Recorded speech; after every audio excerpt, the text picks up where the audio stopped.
Terme Télévision, la vie à votre portée.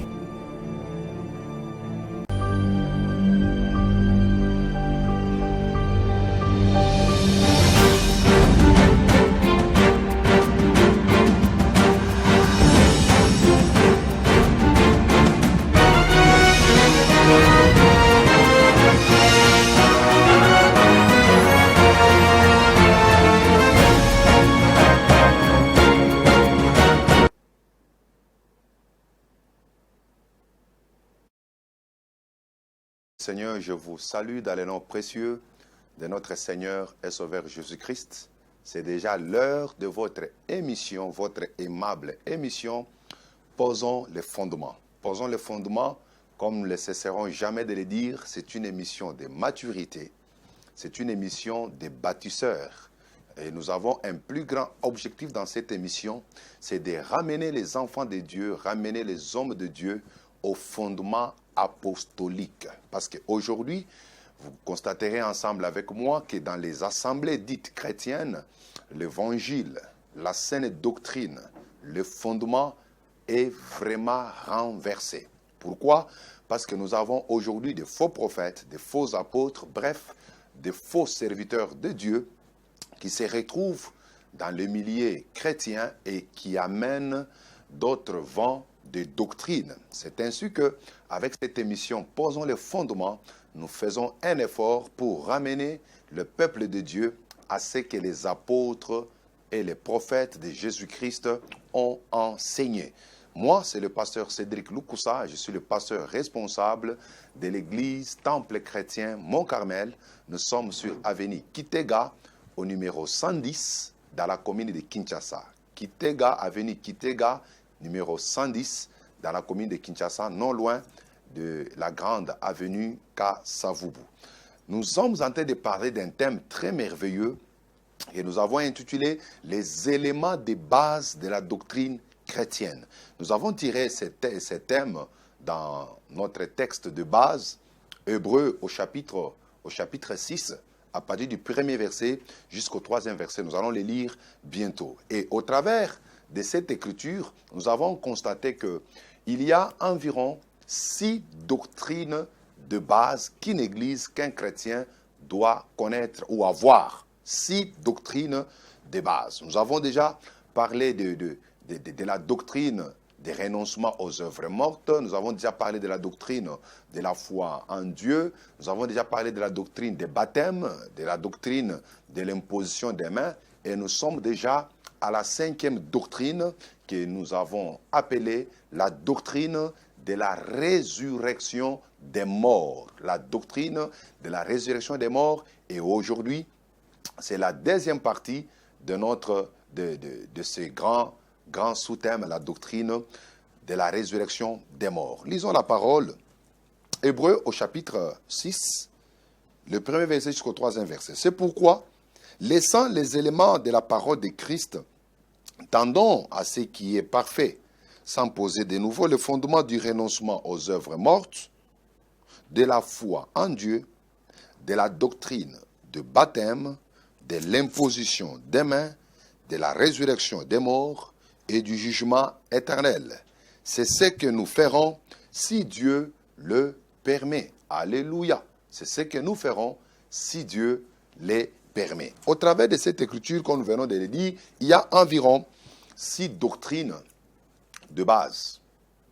Et parlant de la doctrine de la résurrection, nous avons compris que cette doctrine a été beaucoup combattue, même tout au long de l'histoire de l'Église.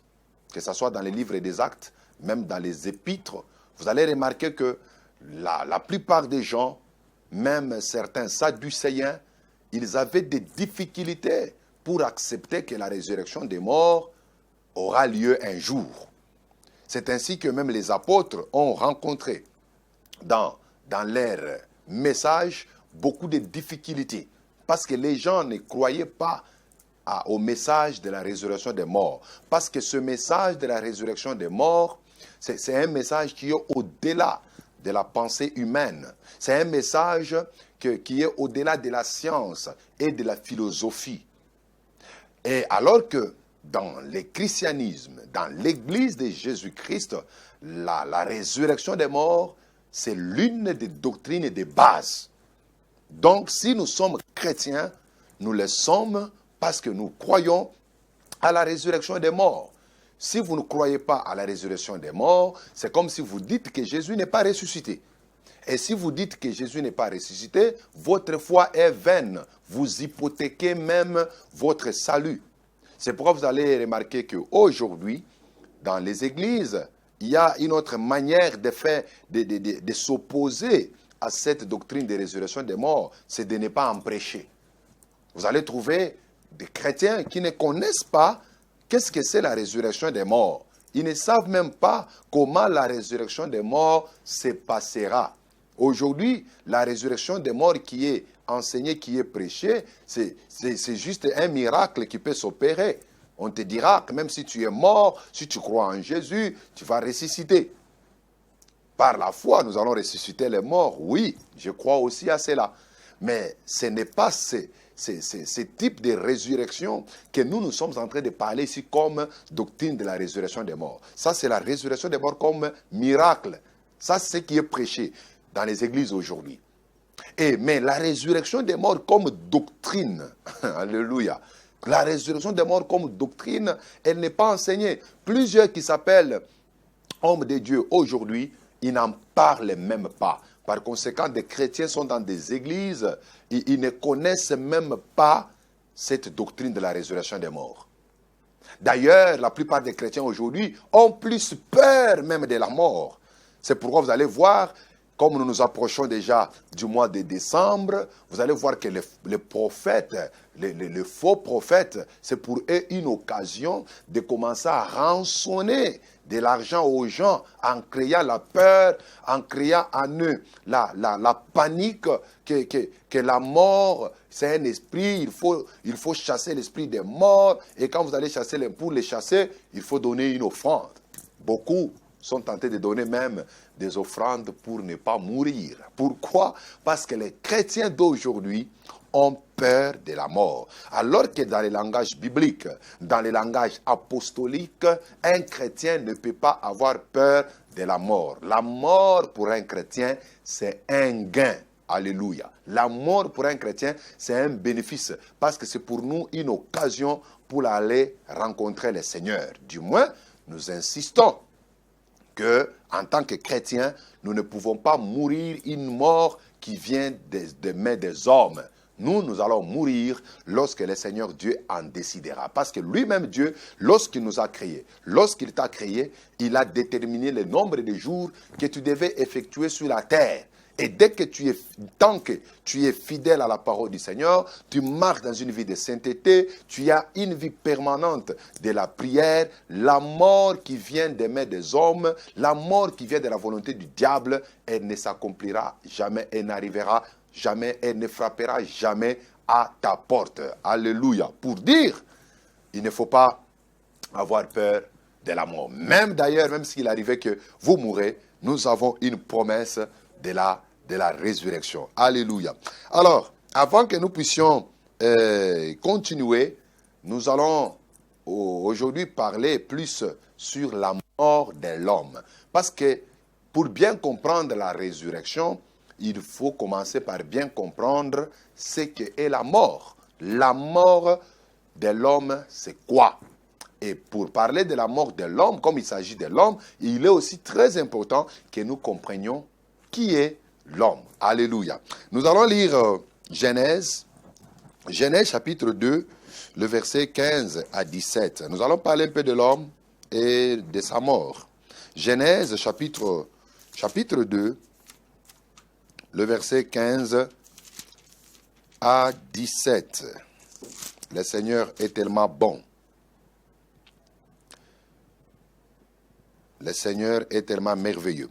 Nous allons lire. « Je mettrai inimitié entre toi et ta postérité. » Ce n'est pas là-bas. J'ai lisé Genèse 3. Genèse 2, verset 15 à 17. L'Écriture nous parle que Dieu forma l'homme de la poussière de la terre. J'ai lu le verset 7. Genèse 2, à partir du verset 7. L'Éternel Dieu, formant l'homme de la poussière de la terre, il souffla dans ses narines un souffle de vie, et l'homme devint une âme vivante.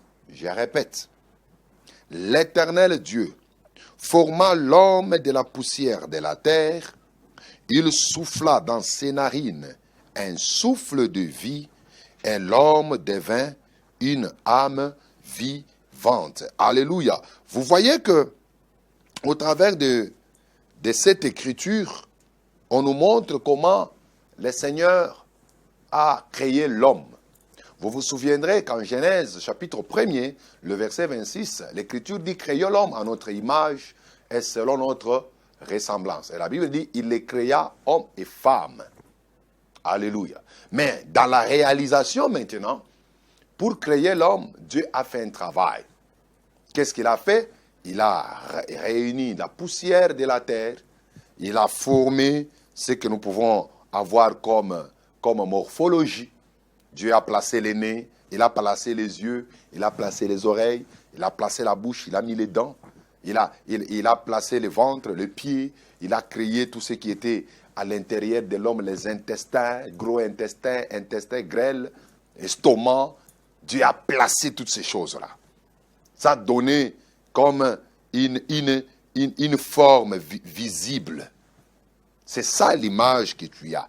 C'est un travail que le Seigneur avait fait. Et il l'a fait avec la poussière de la terre. Il a formé ce que nous appelons en d'autres termes le corps de l'homme. Après avoir formé le corps de l'homme à partir de la poussière, la Bible dit que Dieu souffla dans ses narines. Et on appelle un souffle de vie. Un souffle de vie. Et lorsque Dieu a soufflé, il est écrit aussi que l'homme est devenu maintenant une âme vivante. Âme vivante. Vous comprenez? Et là-bas, au travers de cette écriture, on nous montre même la composition de l'homme. La composition de l'homme nous est expliquée là-bas. Dieu a formé l'homme de la poussière de la terre, ça c'est le corps. Il a soufflé dans l'homme le souffle de vie. Il a mis dans l'homme son esprit, parce que le souffle, pneuma, c'est l'esprit. Et la Bible dit, l'homme devient maintenant une âme vivante. Une âme vivante. Et au travers de cette écriture, on nous présente déjà les trois parties de l'homme. C'est vrai que dans le monde théologique, il y a plusieurs contradictions par rapport à cela. Il y en a de ceux qui disent que l'homme a juste deux parties. Il y a la partie visible qui est le corps et la partie invisible qui est l'âme ou l'esprit. Mais il y en a aussi d'autres qui disent que non, l'homme, selon les Écritures, est constitué de trois parties. Nous avons le corps, nous avons l'âme et nous avons l'esprit. Vous voyez, c'est vraiment un grand débat dans le monde religieux et précisément dans le monde chrétien. Mais lorsque nous lisons la parole du Seigneur en 1 Thessaloniciens,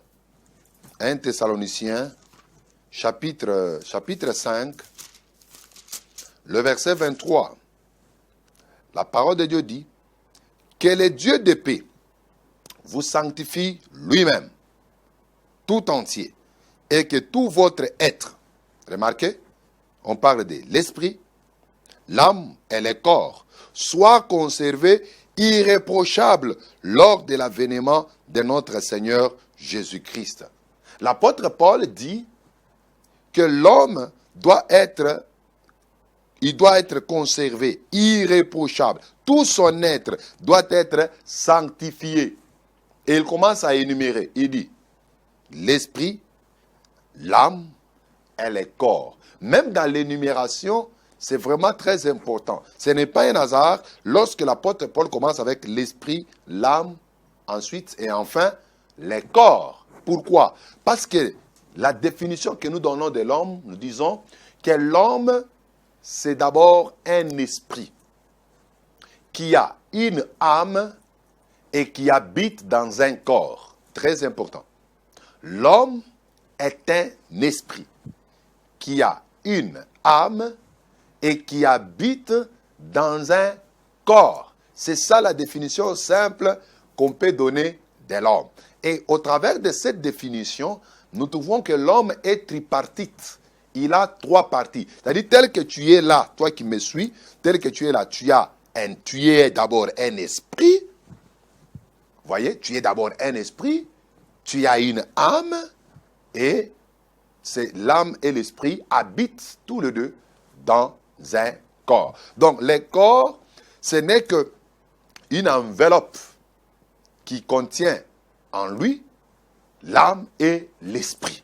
C'est vraiment très important, c'est vraiment très capital que vous puissiez le connaître. Parce que quand nous allons parler de la mort, il faut connaître maintenant où est-ce que le corps ira, où est-ce que l'âme ira et où est-ce que l'esprit ira. C'est vraiment très important. Mais aujourd'hui, nous regrettons parce que beaucoup de chrétiens ne s'intéressent même pas à ça. Beaucoup s'intéressent aujourd'hui à chasser les démons. Beaucoup s'intéressent aujourd'hui seulement à faire de longues prières, à faire des jeûnes. Ce n'est pas mauvais, c'est très bien, je le fais aussi. Mais beaucoup de gens s'intéressent à se connaître d'abord soi-même et à connaître l'au-delà de l'homme, l'avenir de l'homme. Beaucoup ne s'intéressent pas vraiment à ça. C'est pourquoi l'émission Posons les fondements est vraiment venue pour aider les hommes par rapport à toutes ces choses. Même ceux qui disent que l'homme il a juste deux parties, mais vous allez voir qu'il parle de la partie visible, qui est le corps, et la partie invisible. Mais dans la partie invisible, il y a l'âme et l'esprit, parce que l'âme et l'esprit sont d'abord immatériels et invisibles. Ce que nous voyons, c'est juste le corps. Le corps, c'est la partie de l'homme qui est visible. L'âme et l'esprit sont invisibles. C'est pourquoi entre les deux, comme ils sont invisibles, c'est pourquoi il y a même des incompréhensions à ce niveau. Mais lorsque nous lisons Hébreux au chapitre 12, au chapitre 4, Hébreux 4, le verset 12, Hébreux 4, 12, la parole dit, « Car la parole de Dieu est vivante et efficace, plus tranchante qu'une épée quelconque à deux tranchants, pénétrante jusqu'à partager âme et esprit, jointure et moelle, elle juge les sentiments et les pensées du cœur. » La parole de Dieu est efficace, elle est vivante, elle est tranchante, plus que même qu'une épée, et elle pénètre, alléluia, elle pénètre l'homme jusqu'à partager l'âme et l'esprit. C'est vrai que dans les Écritures, l'âme et l'esprit posent un peu beaucoup de problèmes, beaucoup de voies de difficultés, mais par certains, je peux dire, certains, ceux qui nous ont un peu raconté l'histoire de certains miracles qui se sont opérés. Vous allez remarquer qu'il y a une petite confusion. Tantôt on parle de l'âme, tantôt on parle de l'esprit. Il y a même d'autres endroits où les deux sont vraiment mélangés. Parce que c'est une partie invisible de l'homme. Et cela n'est pas appelé et n'est pas donné à tout le monde d'avoir vraiment une maîtrise nette et correcte. Ça pose un peu de petites confusions. Mais lorsque vous entrez dans la parole du Seigneur, c'est la parole du Seigneur Jésus qui est capable de nous différencier l'âme et l'esprit. Alléluia. Alors, le corps, c'est quoi? Le corps, c'est cette partie visible. C'est cette partie matérielle de l'homme qui est composée nous avons la chair, nous avons les os, nous avons l'eau, ainsi de suite. Ça, c'est le corps. Et le corps nous met en contact avec le monde visible. Nous pouvons parler avec les gens, c'est au travers du corps. Nous pouvons faire certaines activités, c'est au travers du corps. Même servir Dieu, c'est au travers du corps. C'est pourquoi le corps est aussi important. Parce que certaines doctrines négligent le corps. Ils peuvent faire avec le corps tout ce qu'ils veulent. Ils peuvent souiller le corps dans les péchés, dans l'impudicité. Et ils se disent que non, Dieu ne s'intéresse pas au corps. Ce qui intéresse Dieu, c'est l'âme et l'esprit. Non, mon frère. Alors que lorsque vous lisez En Romains, chapitre 12, à partir du premier verset, deuxième jusqu'au troisième, l'Écriture nous demande d'offrir le corps comme un sacrifice vivant, agréable à Dieu. Offrir le corps comme un sacrifice vivant. Donc Dieu s'intéresse aussi au corps, parce que nous les servons au travers du corps. En 1 Corinthiens 6, la Bible dit que vos corps, ne savez-vous pas que vos corps sont les temples du Saint-Esprit, dont le Saint-Esprit habite dans ces corps. C'est pourquoi tu ne peux pas faire de ton corps un membre d'une prostituée. Tu ne peux pas les livrer à la boisson alcoolique. Tu ne peux pas les livrer à prendre des cigarettes. Tu ne peux pas livrer ton corps à l'impudicité, parce que le Saint-Esprit habite dans le corps. Donc le corps, c'est la partie de l'homme qui nous met en contact avec le monde physique. Maintenant, il y a la deuxième partie qui est l'esprit. Alléluia. L'esprit, c'est cette partie du corps, de l'homme plutôt, qui nous met en communication avec le monde de l'esprit, ou en communication avec Dieu. Là, c'est l'esprit. L'esprit nous met en communication, en contact, en communion avec l'esprit de Dieu. Dieu traite avec l'homme au travers de son esprit. Donc, l'esprit de l'homme entre en contact avec l'esprit de Dieu. C'est par l'esprit de l'homme que l'homme prend conscience de Dieu, de l'existence même de Dieu. C'est pourquoi vous allez voir que les animaux, jamais vous ne trouverez les animaux se réunir pour prier. Pourquoi? Parce que les animaux n'ont pas l'esprit. Dieu n'avait jamais soufflé dans un animal le souffle de vie, son esprit. Non. Vous voyez? Donc nous entrons en contact avec le monde spirituel par notre esprit. C'est pourquoi au travers de notre esprit, nous pouvons adorer. Nous pouvons nous prosterner devant le Seigneur. L'adoration s'est faite au niveau de notre esprit. Nous avons conscience de l'existence de Dieu. C'est pourquoi vous allez voir que l'homme, le fait qu'il a un esprit en lui, s'il ne connaît pas le véritable Dieu, il se mettra à adorer des faux dieux.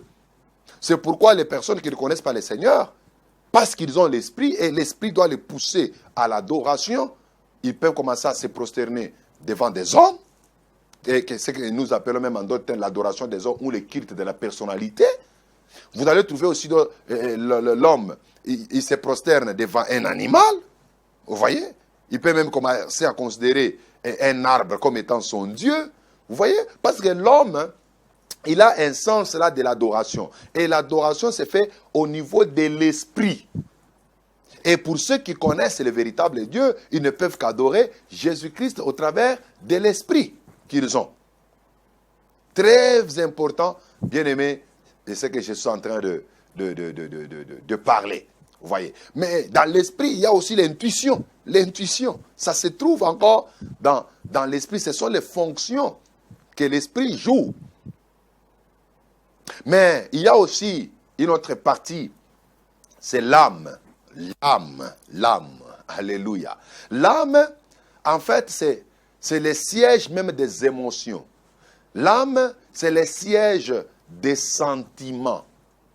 Quand vous voyez l'homme entrer en colère, l'homme avoir la joie, l'amour, tout se passe au niveau de son âme. Et l'âme permet de relier l'esprit au corps. Si on avait un tableau ici, on pouvait peut-être même les dessiner. L'âme, c'est l'intermédiaire entre le corps et l'esprit. C'est l'âme qui lie l'esprit au corps. S'il n'y a pas l'âme, l'esprit ne va pas travailler avec le corps. Vous comprenez? C'est vraiment très important. C'est pourquoi d'ailleurs l'Écriture nous dit que l'âme de toute chair est dans le sang, dans son sang. C'est là que nous trouvons l'âme. C'est pour vous dire, mes chers frères et sœurs, ces trois composantes, c'est ce qui compose l'homme. C'est pourquoi nous disons que l'homme, c'est un esprit qui a une âme et qui habite dans un corps. Et quand nous pouvons scinder ça en deux grandes parties, nous avons l'homme extérieur qui est composé du corps et nous avons l'homme intérieur. Vous lisez par exemple en Romains 7, l'apôtre Paul parle de l'homme intérieur. Il dit, je prends plaisir à la loi de Dieu par l'homme intérieur. L'homme intérieur là, il est composé de l'âme et de l'esprit. Et c'est ça le vrai homme. Quand vous lisez par exemple en Job, au chapitre 32, le verset 8, Job 32, 8, l'Écriture dit, en réalité dans l'homme, c'est l'esprit. C'est le souffle du Très-Haut. Vous voyez, c'est le souffle du Très-Haut. En réalité dans l'homme, c'est l'esprit. Quand vous lisez encore en Job 33, le verset 4, la Bible dit, c'est l'esprit de l'Éternel qui m'a créé. C'est le souffle de l'Éternel qui m'a créé. Pour vous dire que ce qui est important dans l'homme, c'est d'abord l'esprit. C'est pourquoi lorsqu'on peut contrôler ton esprit, on contrôle directement tout homme. Lorsque ton homme intérieur est bloqué, c'est fini, même la chair comme ça sera bloquée. C'est pourquoi vous allez constater que la plupart des gens dont leur vie n'évolue pas, ce n'est pas le problème du corps, ce n'est pas un problème de l'homme extérieur, non. C'est un problème de l'homme intérieur. Quand l'homme intérieur est bloqué, même l'homme extérieur, il ne fera absolument rien.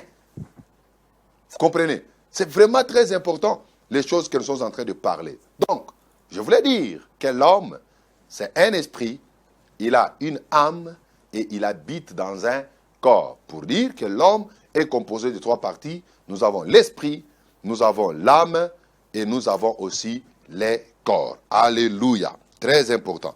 Maintenant, parlons de la mort. La mort. La mort. La mort, c'est quoi? Écrivez. La mort ne signifie pas d'abord la cessation de l'existence de l'être humain. La mort n'est pas la cessation de l'existence de l'être humain. Beaucoup ont dans leur tête, lorsqu'on parle de la mort, c'est-à-dire c'est la cessation de l'existence de l'homme. Non, ce n'est pas ça la mort. Mais la mort dans la Bible a l'essence de la séparation. Séparation. C'est ça l'essence de la mort dans la Bible. La séparation. C'est vraiment très important. Parce que si vous ne comprenez pas ce niveau, vous aurez des difficultés pour comprendre la suite, surtout la résurrection des morts. Même lorsqu'on parlera de la doctrine du jugement éternel. La mort, c'est la séparation. Maintenant, il faut savoir, c'est la séparation de quoi? Très important.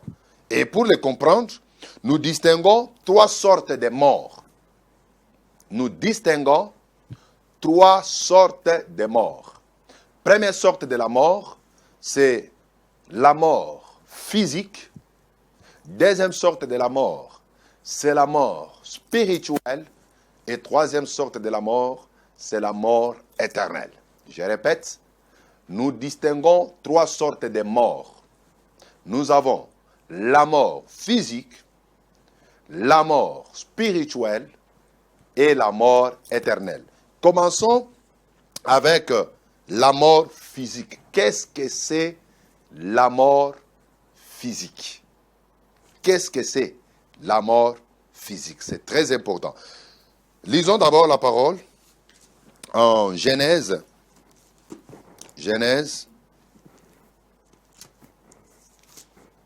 au chapitre 2, chapitre 3 plutôt. Genèse chapitre 3. Alléluia. Le verset 15 à 17. Je mettrai une inimitié entre toi et la femme, entre ta postérité et sa postérité. Celle-ci t'écrasera la tête et tu lui blesseras le talon. Il dit à la femme, j'augmenterai la souffrance de tes grossesses. Tu enfanteras avec douleur et tes désirs se porteront vers ton mari, mais il dominera sur toi. Il dit à l'homme, puisque tu as écouté la voix de ta femme et que tu as mangé de l'arbre au sujet duquel je t'avais donné cet ordre, tu n'en mangeras point. Le sol sera maudit à cause de toi. C'est à force de peine que tu tueras ta nourriture tous les jours de ta vie. Le verset 18, il te produira des épines et des ronces. Tu mangeras de l'herbe des champs. C'est à la sueur de ton visage que tu en mangeras du pain jusqu'à ce que tu retournes dans la terre d'où tu as été pris. Car tu es poussière et tu retourneras dans la poussière. Tu es poussière et tu retourneras dans la poussière. Vous voyez, tu es poussière, tu retourneras à la poussière. Ça, c'est la mort physique. Alors, nous pouvons définir la mort physique comme étant la séparation entre l'âme, esprit du corps. Voilà. C'est-à-dire, c'est lorsque l'âme et l'esprit quittent le corps.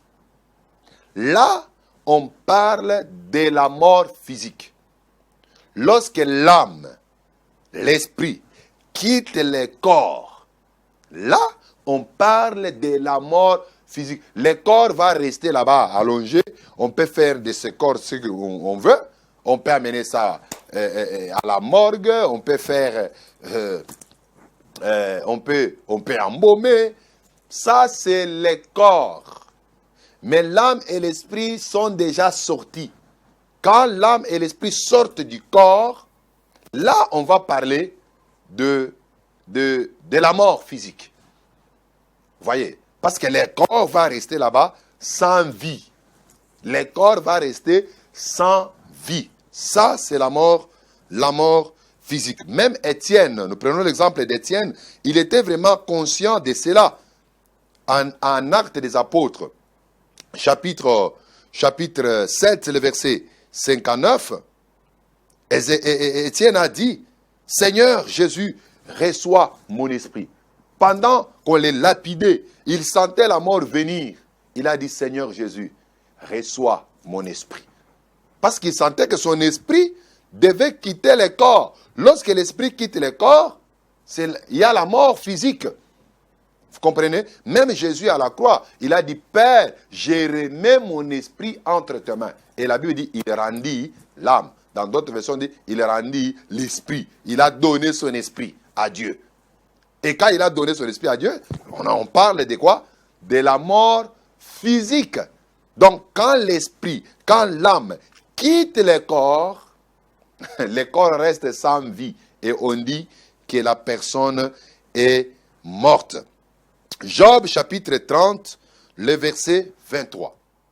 Job dit, car je le sais, tu me mènes à la mort au rendez-vous de tous les vivants. Tu me mènes à la mort au rendez-vous de tous les vivants. Mon frère, toi qui me suis, laisse-moi te dire qu'un jour tu vas mourir.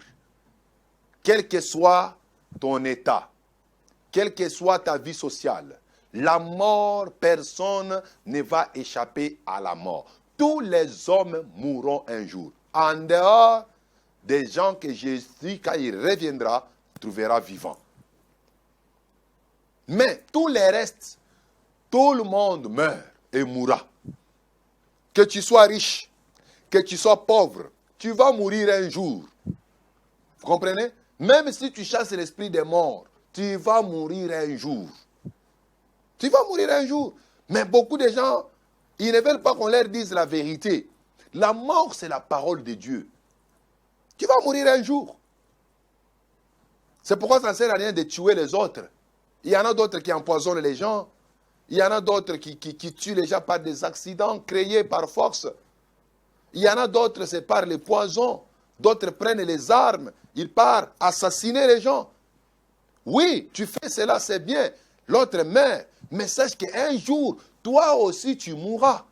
Mais la question que je me pose, le jour que toi, tu mourras, quand toi, tu vas mourir, quand toi tu vas mourir, où est-ce que tu iras? C'est très important. Nous parlerons de la vie après la mort. Que tu sois pauvre, que tu sois riche, tu mourras. C'est pourquoi il y a les gens qui sont en train de piller notre pays. Vous qui pillez notre pays, vous qui volez notre pays, vous qui tuez les gens même à l'est de notre pays. Les gens meurent, oui, mais vous aussi vous allez mourir un jour. Personne ne restera vivant sur cette terre. Job dit, la mort, tu me mènes à la mort, les rendez-vous de tous les humains. Il y a un rendez-vous qui t'attend, c'est le rendez-vous de la mort. Et personne n'échappera à ces rendez-vous. Personne ne peut échapper à ces rendez-vous.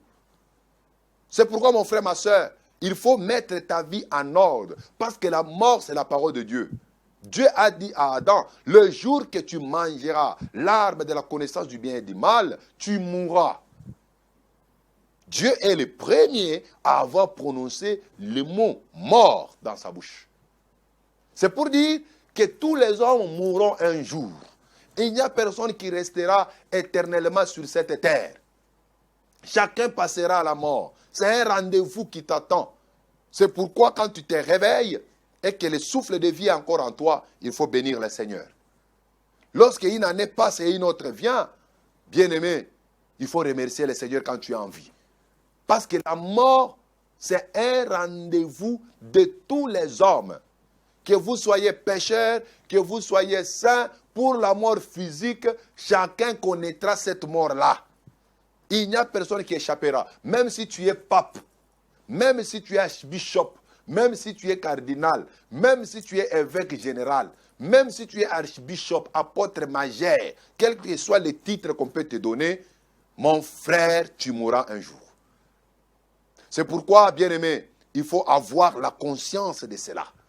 La mort existe. La mort physique, c'est un rendez-vous de tous les hommes, des pauvres, des riches, des esclaves et des gens libres. Chacun mourra un jour. Chacun mourra un jour. Alléluia. Chacun mourra un jour. La deuxième sorte de la mort, c'est la mort spirituelle. Alléluia. La mort spirituelle. La mort spirituelle, c'est quoi? C'est la séparation de l'esprit de l'homme avec l'esprit de Dieu. N'oubliez pas que je vous ai dit qu'on ne considérait pas la mort comme étant la cessation de l'existence de l'être humain, mais plutôt, il faut considérer la mort dans le sens de la séparation. C'est ça le vrai sens de la mort dans la Bible. Quant à la mort physique, c'est la séparation de l'âme, esprit du corps. Quant à la mort spirituelle, c'est la séparation entre l'esprit de l'homme et l'esprit de Dieu. C'est l'absence de la communion entre l'esprit de l'homme et l'esprit de Dieu. Nous avons dit que, au travers de l'esprit de l'homme, il peut entrer en contact avec l'esprit de Dieu. Mais lorsque l'esprit de l'homme n'est plus en contact avec l'esprit de Dieu, on parle de la mort. Mais quelle mort? Une mort spirituelle. Ça, c'est la première chose. La deuxième chose, lorsque la personne vit dans les péchés, c'est ça la mort spirituelle. Alléluia. Éphésiens, au chapitre 2, le premier verset. Éphésiens, chapitre 2, le premier verset. La parole de Dieu déclare, vous étiez morts par vos offenses et par vos péchés. Vous étiez morts par vos offenses et par vos péchés, dans lesquels vous marchiez autrefois, selon les trains de ce monde, selon les princes de la puissance de l'air et de l'esprit qui agit maintenant dans les fils de la rébellion. Vous étiez morts par vos offenses et par vos péchés. C'est-à-dire, quand quelqu'un commet le péché, c'est un mort. Même s'il peut commencer à marcher physiquement comme ça, mais c'est un mort. Nous étions morts par nos péchés. C'est ça la parole du Seigneur. C'est ça la vérité. Lorsque tu marches dans l'impudicité, tu es un cadavre. Lorsque tu marches dans les mensonges, dans l'idolâtrie, dans l'homosexualité, mais tu es un mort devant le Seigneur. Parce que les péchés nous séparent de Dieu. Romains chapitre 6, verset 23, la Bible dit le salaire du péché, c'est la mort. D'abord, la mort spirituelle, et cette mort spirituelle entraînera à la mort physique. Si tu vis dans le péché, tu es mort spirituel, c'est-à-dire tu es séparé de Dieu, tu n'es plus en communion avec Dieu. D'ailleurs, remarquez, lorsque vous vivez dans les péchés, vous allez commencer à sentir comme si Dieu est tellement loin de vous. Même quand tu commences à prier, tu pries, tu vois comme si Dieu est très loin.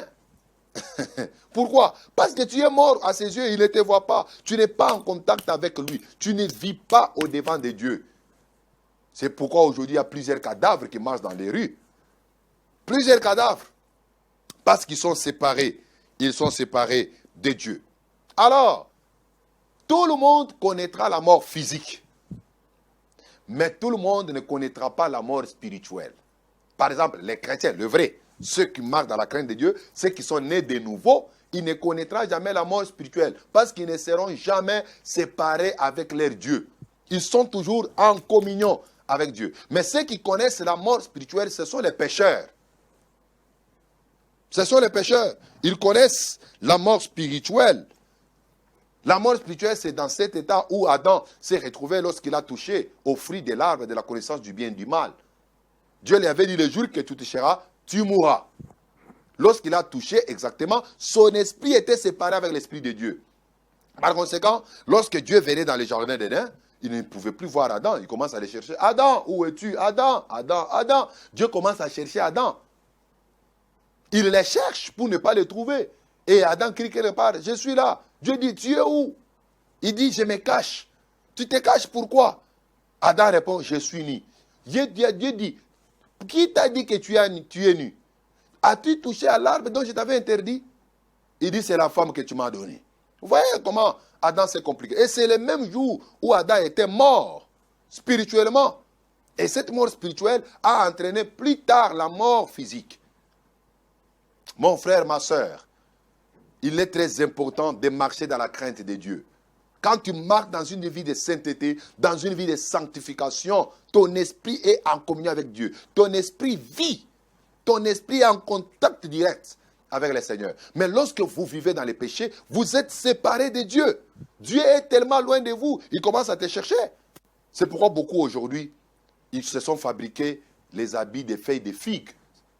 Ils ressemblent à Adam, c'est l'esprit de bricolage. Alors que lorsque tu es pécheur, il faut seulement porter la peau de l'agneau. C'est pourquoi lorsque Dieu est venu, je suis déjà en Genèse 3, lorsque Dieu est venu, il a tué un animal, il a pris la peau et il a couvert la nudité d'Adam. Alléluia. Il a couvert leur nudité. C'est pourquoi il y a des gens, quand ils tombent dans les péchés, ils commencent à se débrouiller alors qu'ils ont besoin du salut.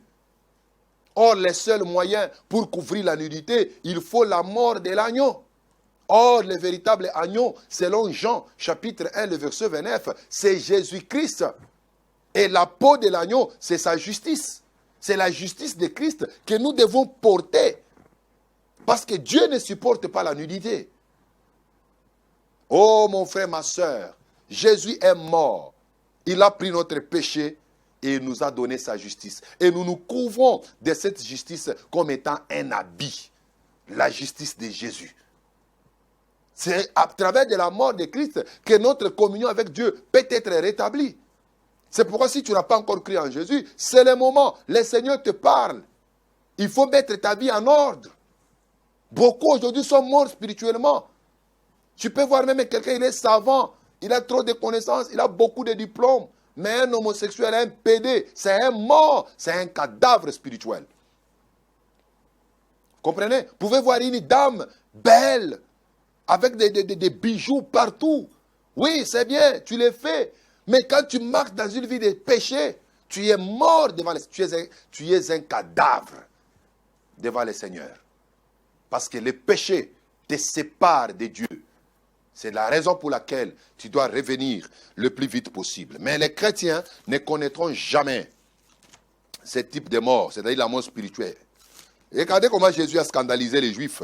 Je suis en Jean chapitre 8, le verset 51 à 53. Jean chapitre 8, 51 à 53. Alléluia. En vérité, je vous le dis, si quelqu'un garde ma parole, il ne verra jamais la mort. Si quelqu'un garde la parole de Christ, il ne verra jamais la mort. C'est quelle mort Jésus parlait ici? Ici, Jésus parlait de la mort spirituelle. Parce que les Juifs avaient des difficultés pour comprendre cela. Il ne s'agit pas de la mort physique, parce que la mort physique, c'est un rendez-vous de tous les hommes. Mais la mort spirituelle concerne ceux qui marchent dans les péchés. Pour ceux qui gardent la parole, qui marchent dans la crainte de Dieu, il ne verra jamais la mort spirituelle. C'est pourquoi on n'interprète pas les Écritures avec la tête, mais les Écritures, on les interprète avec l'inspiration, avec le souffle du Très-Haut. Maintenant, lui dire les Juifs, nous savons que tu as un démon. Ils disent à Jésus que Jésus a un démon. Abraham est mort, les prophètes aussi. Et tu dis, si quelqu'un garde ma parole, il ne verra jamais la mort. Es-tu plus grand que notre père Abraham qui est mort? Les prophètes aussi sont morts. Qui prétends-tu être? Jésus répondit, si je me glorifie moi-même, ma gloire n'est rien, car mon Père qui me glorifie, lui, que vous dites être votre Dieu et que vous ne connaissez pas, pour moi, je le connais. Et si je disais que je ne le connais pas, je serais semblable à vous, un menteur. Mais je le connais et je garde sa parole. Vous comprenez? Quand quelqu'un garde la parole de Christ, il ne mourra pas. Il ne mourra pas. Luc, chapitre 20, le verset 37 à 38. Là, Jésus dit que Dieu n'est pas un Dieu de mort. Dieu, il est un Dieu de vivant. Parce qu'on l'appelle Dieu d'Abraham, Dieu d'Isaac et de Jacob. Et pour Dieu, Abraham, Isaac et Jacob ne sont pas morts, ils sont vivants. Ils sont vivants par rapport à lui. C'est-à-dire, ils sont morts physiquement, bien sûr, mais quant à la mort spirituelle, ils n'ont pas connu, parce qu'ils sont dans la présence du Seigneur.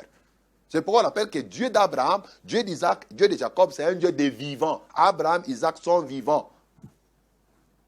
Vous comprenez? Ils sont morts physiquement, mais vivants par rapport à leur esprit.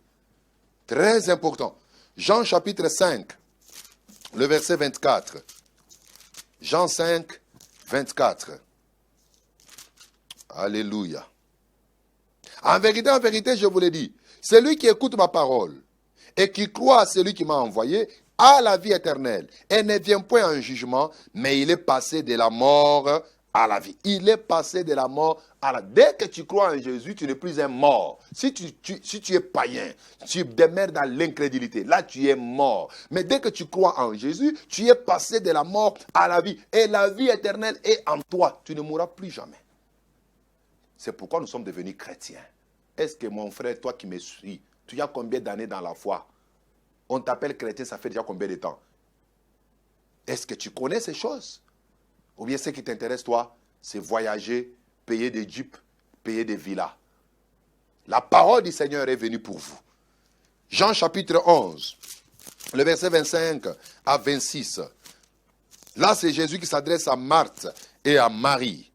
Il dit, Jésus lui dit, je suis la résurrection et la vie. Celui qui croit en moi vivra.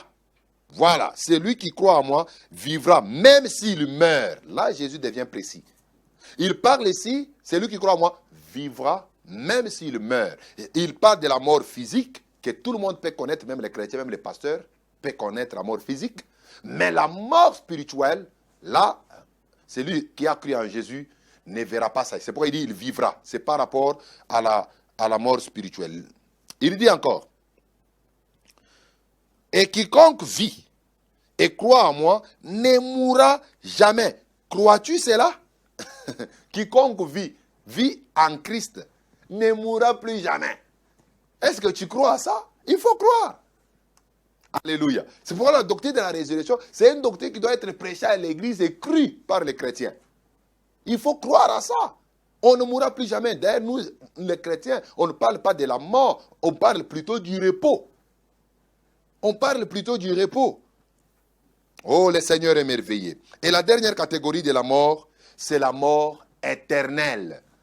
La mort éternelle. Nous avons parlé de la mort physique, qui est la séparation de l'âme, esprit, du corps. Nous avons parlé de la mort spirituelle, qui est la séparation de l'esprit de l'homme et de l'esprit de Dieu. Et il y a, troisièmement, la mort éternelle, qui est la séparation éternelle de l'homme avec Dieu. Séparation, je dis bien éternelle, de l'homme avec Dieu. En d'autres termes, on appelle même ça la seconde mort ou l'étang de feu, l'enfer. Quand on parle de la mort éternelle, c'est lorsque les méchants iront en enfer. Ils iront dans les temps de feu. Ça, c'est ça, la mort éternelle. Et c'est une vérité. Aujourd'hui, les gens n'aiment pas qu'on parle de l'enfer. Il y a même certaines églises, on interdit, on dit que ça c'est pour faire peur aux gens. Non!